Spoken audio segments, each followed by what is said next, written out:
If you think about it, supplements are pills too. Do we really need them? Welcome to the Eat Plants, Feel Whole podcast, a program designed to help you harness the healing power of plants and transform your health. I'm your host, Todd Chobotar. I serve as publisher and editor-in-chief at AdventHealth Press. Today we're talking with lifestyle medicine specialist Dr. George Guthrie about his new book, Eat Plants, Feel Whole. Welcome, Dr. Guthrie. Thank you. It's a pleasure to be here.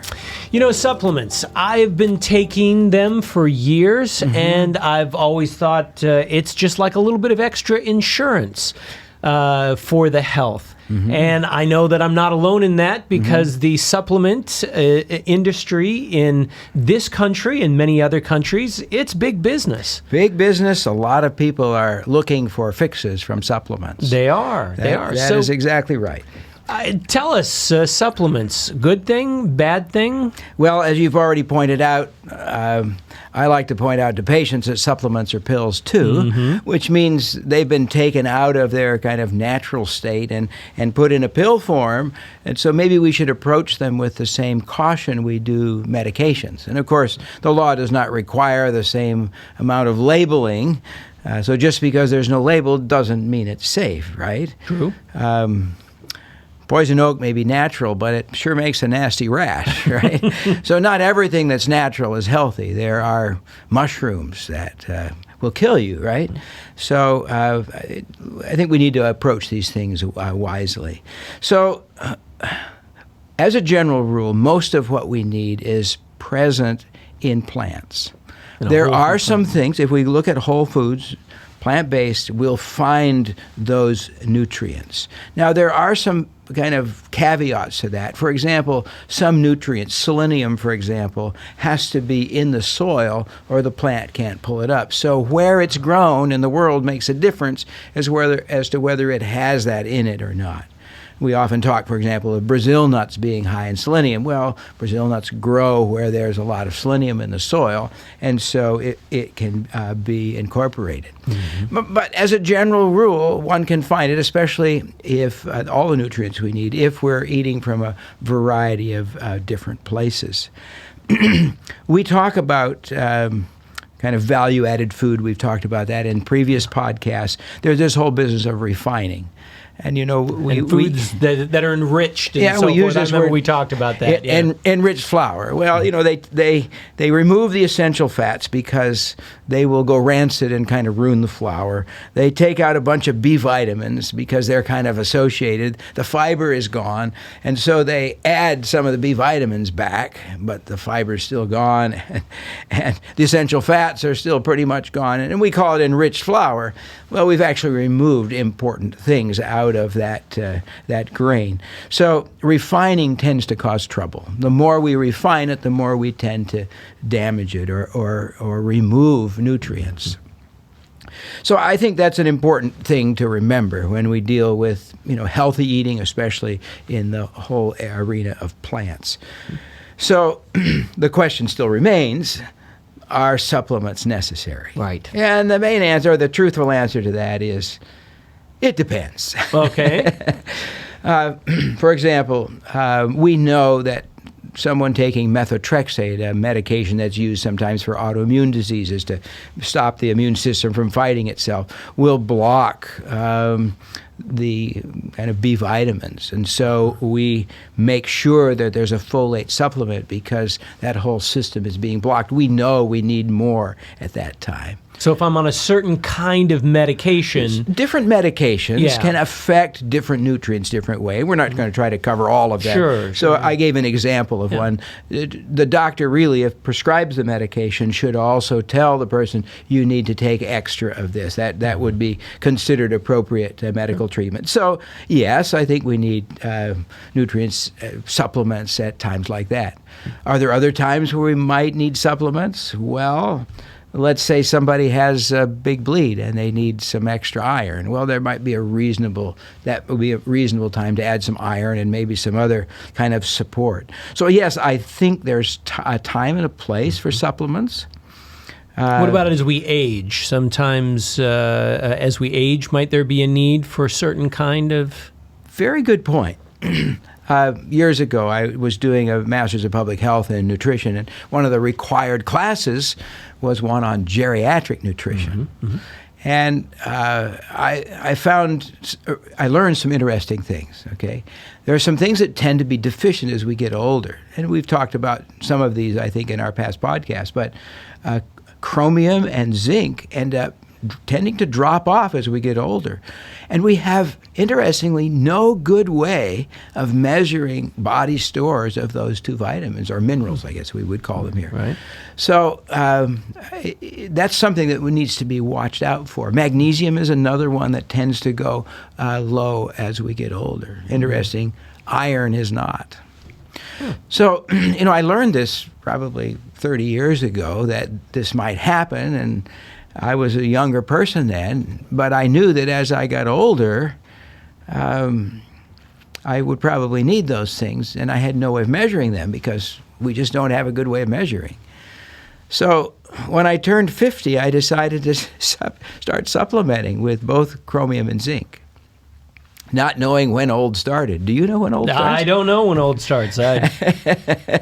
Medicare defines it. Menopause defines it. I mean, defines it. So there's all kinds of kind of ways of looking at it. I wasn't sure. So at age 50, I started to take a supplement of both chromium and zinc. And it's safe to take up to 40 milligrams of zinc. I didn't want too much because I knew too much would cause trouble with copper.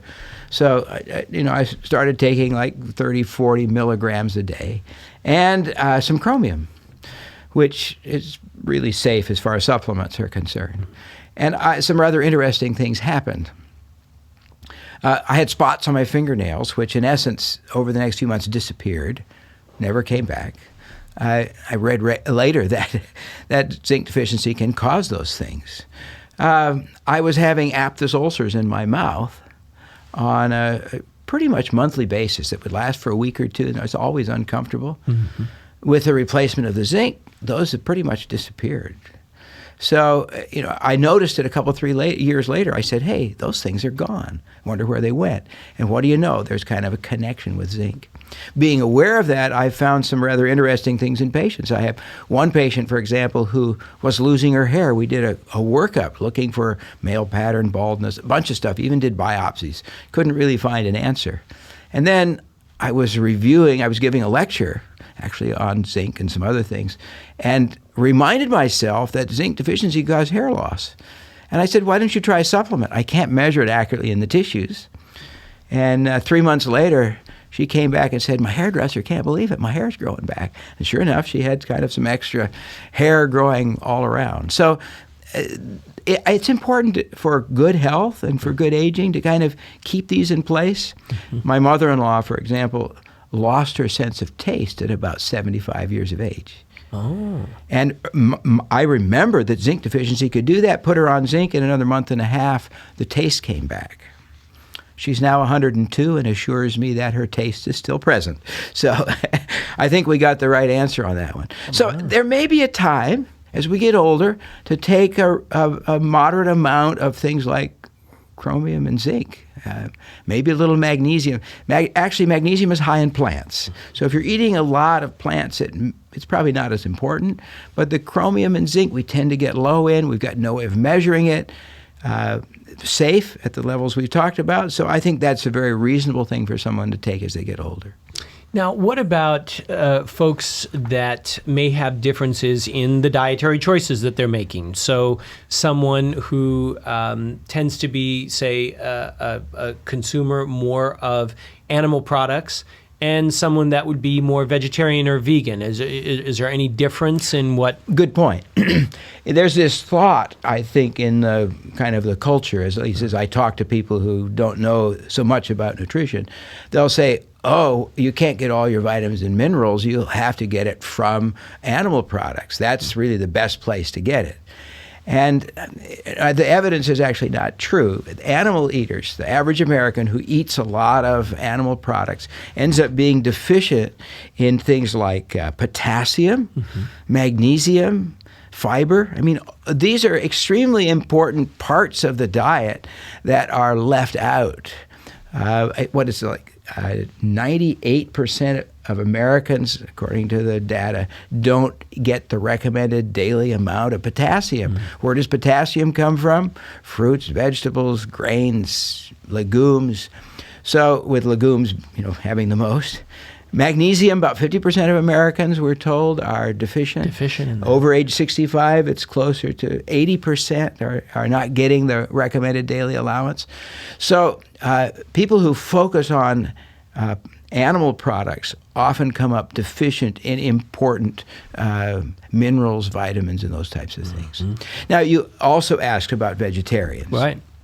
And, of course, the one that usually is brought up with that is vitamin B12. B12, yeah. Because B12 is an important vitamin, actually one of the more complex ones. And we tend to get it from animal sources. Now, to be clear about this, B12 is not made by animals. It's made by bacteria. And the bacteria then make the B12 and give it to the animals. When we eat the animal, we can get the B12. And the truth is, the B12 is not absorbed very well out of meat because you really have to chew a lot in order to release it. It's much better, for example, from milk, the B12 would come out. And interestingly, there are many more Americans who are meat eaters who are B12 deficient than vegetarians. But vegetarians do have, especially the vegans, are at risk. They have a higher risk of developing a B12 deficiency. So when someone decides to go plant-based, in the book we recommend that people going plant-based take a vitamin B12 supplement. You see, if B12 goes low, something in the blood called homocysteine goes up, which increases inflammation in the blood vessels and increases the risk of heart attack, for example. So you don't want to get caught low on that. Take a vitamin B12 supplement. And by the way, many people who are meat eaters also need to take B12 supplements.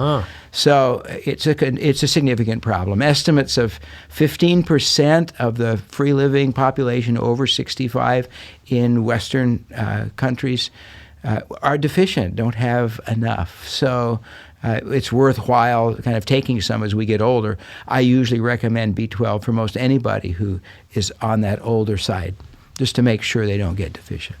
Now, one that I haven't heard you mention, and I'm curious about, because I live in what's called the Sunshine State. Okay.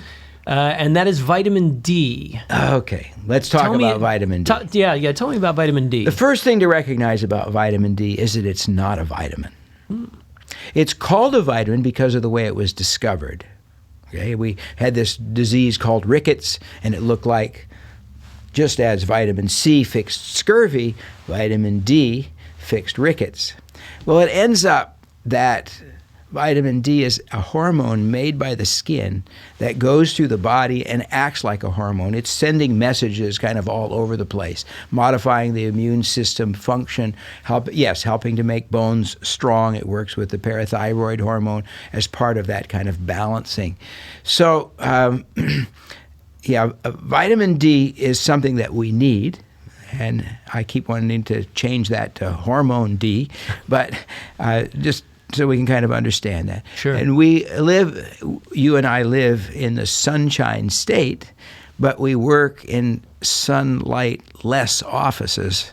Every day. I am surprised at how many patients that come in the Sunshine State, which have actually this vitamin D is low.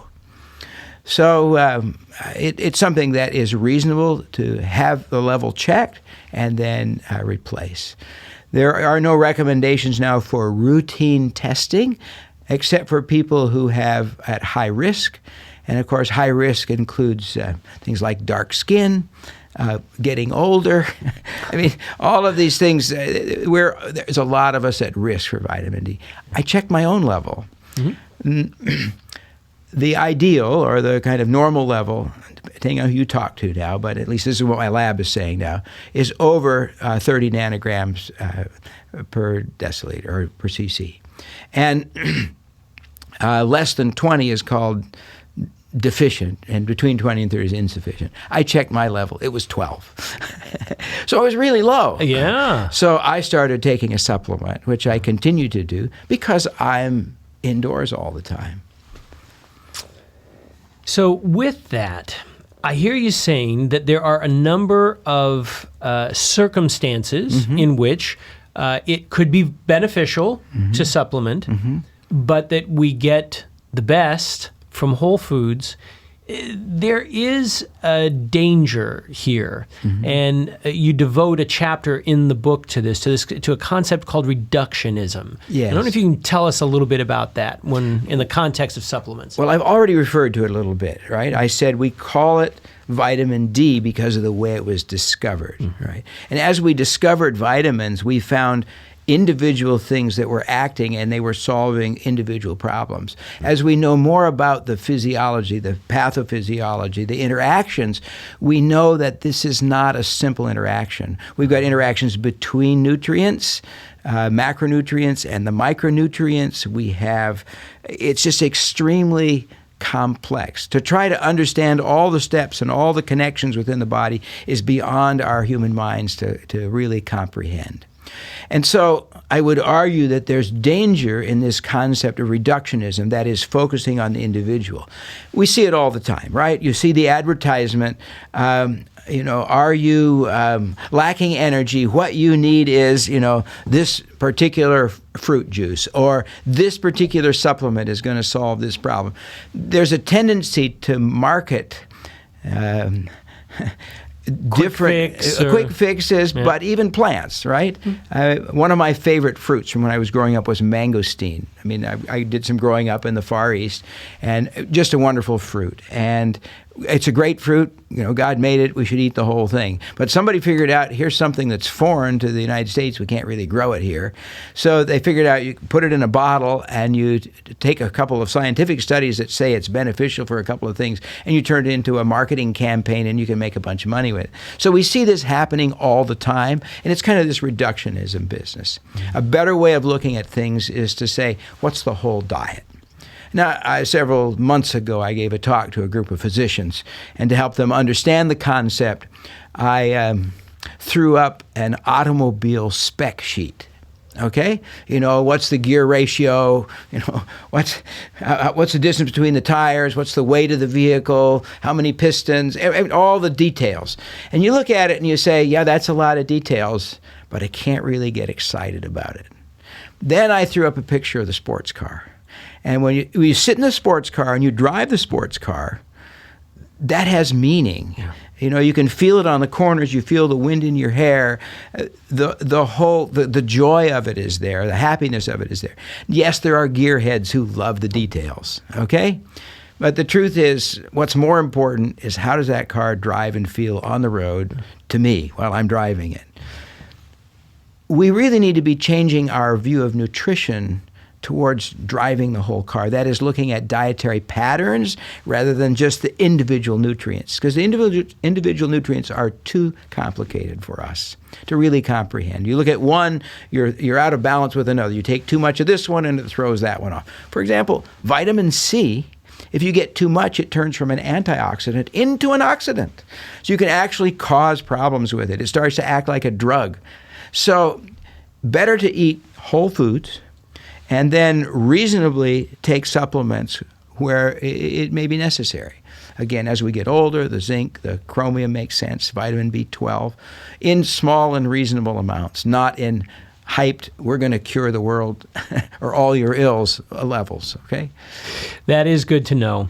And it's good to know that there are different circumstances that can be helpful to be aware of, but that our emphasis should be on the whole eat plants, feel whole pattern. Yeah.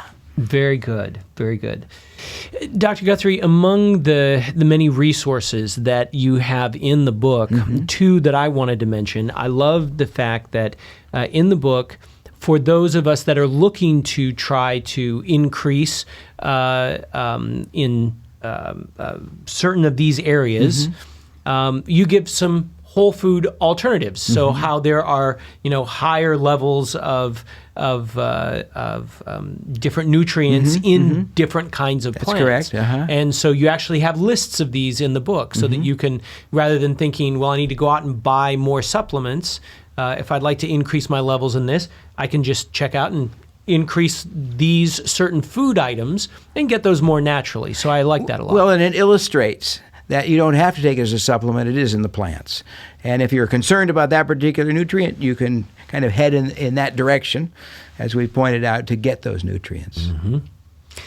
The other resource that I like that you included, this is actually a free resource that folks can get if they go to eatplantsfeelwhole.com. And it is a chapter that originally was included in the book, but for a couple of different reasons, we chose to pull it out and to still include it as a special report that anyone can have access to, free access to. So you're talking about the section on cancer then? That's correct, yes. The one on cancer. It's a special report called Let's Talk About Cancer. And in there you address many different aspects, nutrition being one of them, but different aspects about how we look at and approach cancer today, and some of the latest research that's on there. I hope people find that helpful.